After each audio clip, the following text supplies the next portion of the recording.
Alexander Morico II. With that, to formally commence our briefing, may we now call on the SILG for his opening statement. Magandang araw po sa inyo lahat, sa aking mga kaibigan dito sa media.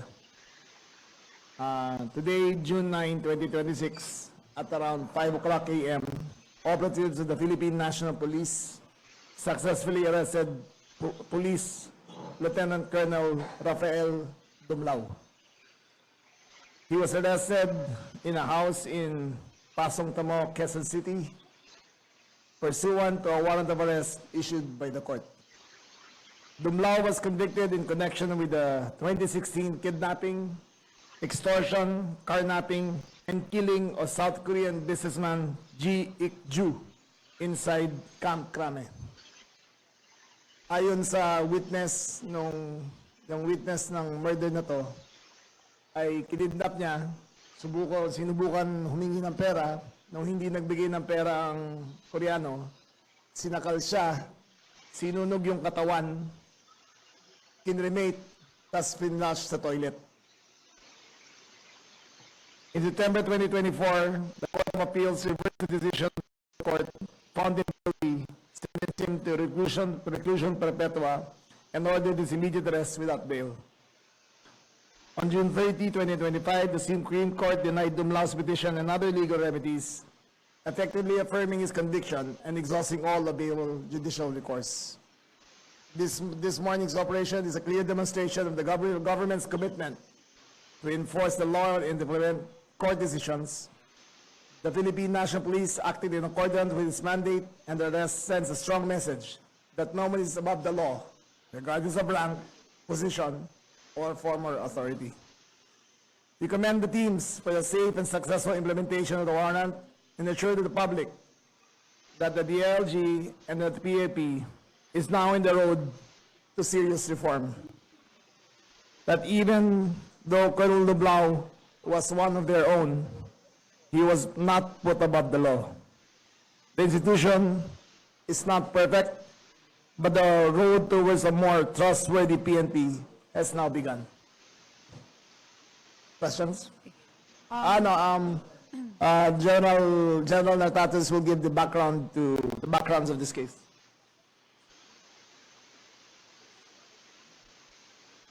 Okay.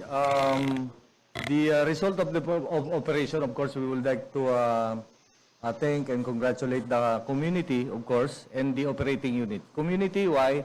Because sila na mismo ang nagbibigay ng lead and lead so that we can track the fugitive, Colonel Dumlao, Lieutenant Colonel Dumlao, as well as the painstaking efforts of our police officers who had tracked them down.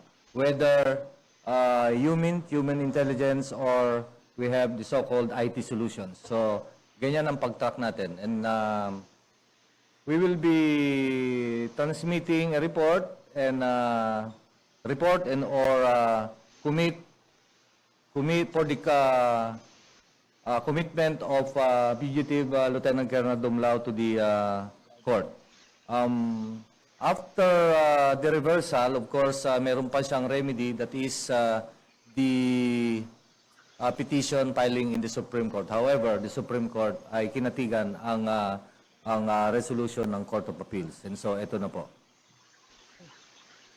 We are now ready for questions. Okay. To remind our media friends, one question each and one follow-up. Ms. Leia Ilagan, UNTV. Sec. Ano, Sir, Lea? I believe meron siyang 1 million reward nakapatong sa ulo. Sir, paano po? Sino po ang Meron human intelligence na nagamit, and we are now in the process. After this, we will process it and we will give the reward. Thank you, sir. Okay. Third, Ann Malonzo of Sunstar. Sir, good morning, sir. Can you tell us the circumstances of the arrest? 5 a.m. po ito. Was he sleeping? Ano pong ginagawa Yes, he was niya? sleeping in a house. The teams, the CIDG entered the house. Based on the warrant, a tactical team entered, broke down the door, arrested him, and then he's now in CIDG, NCR.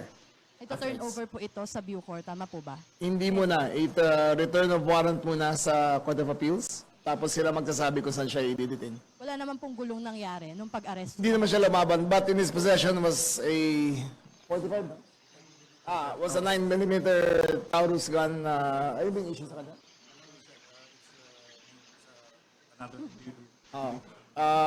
In his possession was a 9mm gun in a case, but he was not holding it during the arrest. Was he alone? He was alone. Okay. Thank you, sir.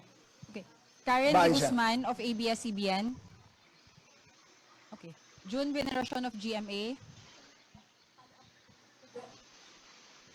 Sir, yung follow-up ko. Sir, yung baril bang nakuha sa kanya, lisensyado pa? Hindi na. Yes, it was named after another individual and we were investigating it. Okay. It looks like he's been there for a while. Hindi namin kilala kung sinong may-ari ng bahay. Pero may informant kami na nakita siya ron. Mataas ang pader niya, maraming puno. Nakita siya ron. Saka namin inakagad yung intelligence. We are investigating as of now. All we know is that he was in the house. The intelligence operative pointed it out and the mission was successful. Yes, kasi pag nagtatago ka, mahirap magpagupit di ba? So, ayan ang naging itsura niya. Okay. Hindi disguise yan. Ganyan talaga itsura niya. Ayun yung baril na hawak niya. Okay. Catherine, Laptop. sorry. Go ahead. Catherine Austria of Brigada. Sir, ilang buwan sinurveillance o taon itong si Dumlaw? Mga 3 weeks. Wedding kasi ng anak niya. Kailan ba yung kasal? Sunday. It was the wedding of his daughter last Sunday. So, from then on, tinrack namin yung movement niya. Tinrack namin kung siya talaga yon. And it looks like he was parang nakaano siya Facebook Live, yung pinapanood niya yung kasal ng anak niya.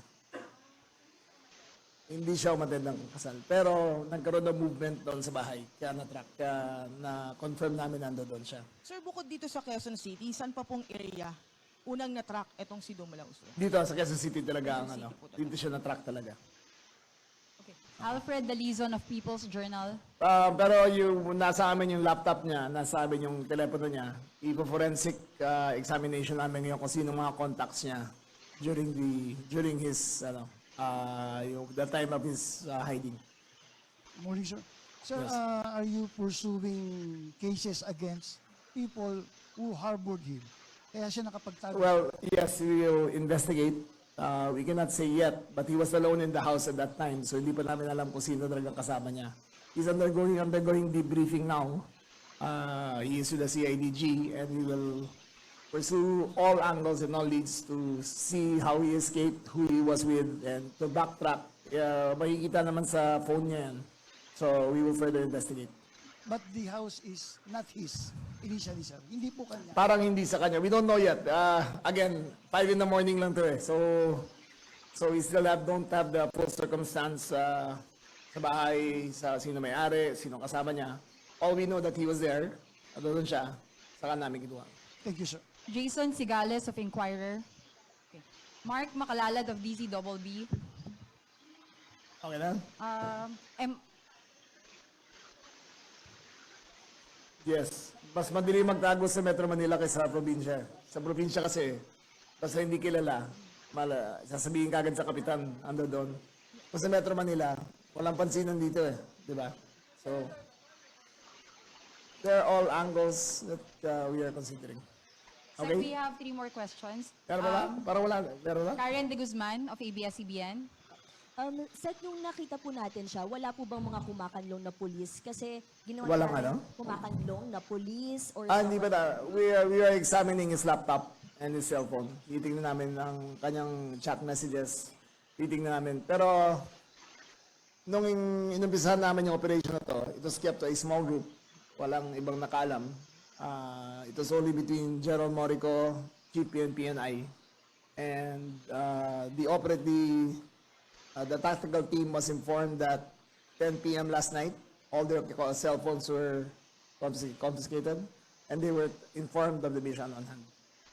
Sir, linawin ko lang po yung sa 1 million reward. Meron pong makakatanggap na tipster talaga. Yes, Siya po yung nagturo na doon nakatira. Yes. Opo. Ano po yun? Nag-renta lang po siya ng bahay o property? we don't know yet. Again, it's 4.5 hours pa lang ang arrest sa kanya. So we will get the full details as he's being debriefed there sa NCR CIDG. Okay, sir? Sec, prior siya na nahuli sa Quezon City, ano yung mga may mga previous sightings ba tayo sa kanya? Para lang malaman namin kung ano yung movements niya. Ang sightings kasi are unreliable unless we have pictures. Hindi puro tips yan na sinasabi. Pero unless may picture ko makita or unless human eyeball contact ang nakita talaga, we do not give credence much to it. Mostly Metro Manila. Again, in a few days, nakikita natin sa cellphone niya how he traveled, saan siya pumunta, who he is calling. So makikita natin lahat yan. Okay. Third Ann Malonzo of Sunstar. Teka muna, dito muna tayo. Huwag ka tumatalog ka di ba? Sec, Ano muna? related doon kay Dumlao, yung family po ba ng victim informed na of this Yes. significant development? The Korean ambassador has been informed. The president of Korea has been informed. He sent his congratulations. Yes. The widow has been informed as well. Yes. Third Ann? Wala sa ngayon kasi yung kasama niyo doon ang nag-state witness eh. Siya yung nag-describe ko ano nangyari. As a final statement, the killing of Jin, okay. Ito yung resulta ng abuso na sa tokhang. Kasi ang ginawa sa kanya, kinatok lang sa pintuan. Sabi, ito say drug raid. Kinuha siya, which turned out to be a kidnapping. Yung tokhang kasi gave too much license to the PNP operatives to do things at their whim without the process of law. In this case, ginawa namin na lahat according to law. We did not violate any procedure. We read him his rights. We did not hurt him. Dinala siya for proper investigation and he will face justice. Wala nang court hearing to He was already convicted. So pag return of warrant, sasabihin ng court kung saan siya ikukulong. Okay? Thank you very much. Ay, okay. And so, mamaya na yan. I'm going to Malacanang to discuss it now. Yes. Yes. Yes. You should, all of the entire country should be aware that the PNP is not stopping. Okay? Wala kaming kinakandungan. Kung PNP chief ka man dati, kung police ka dati, it is not a consideration. The institution is above everything else. We are protecting the institution, and the institution did not protect him, and is not protecting the other ones. Okay. Okay? Thank you.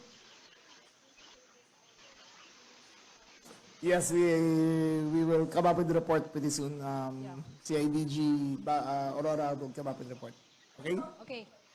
You don't know. Don't Okay, know yet. thank you very much. Okay, thank Have you. a good Thank you day, very much. everyone. Thank you. After, sir. Ano na yun? We will have a press conference sa Malacanang. Sila ang magsasabi ng ano. Okay. Okay? It's a national matter. So, okay? Thank you very much. Guys.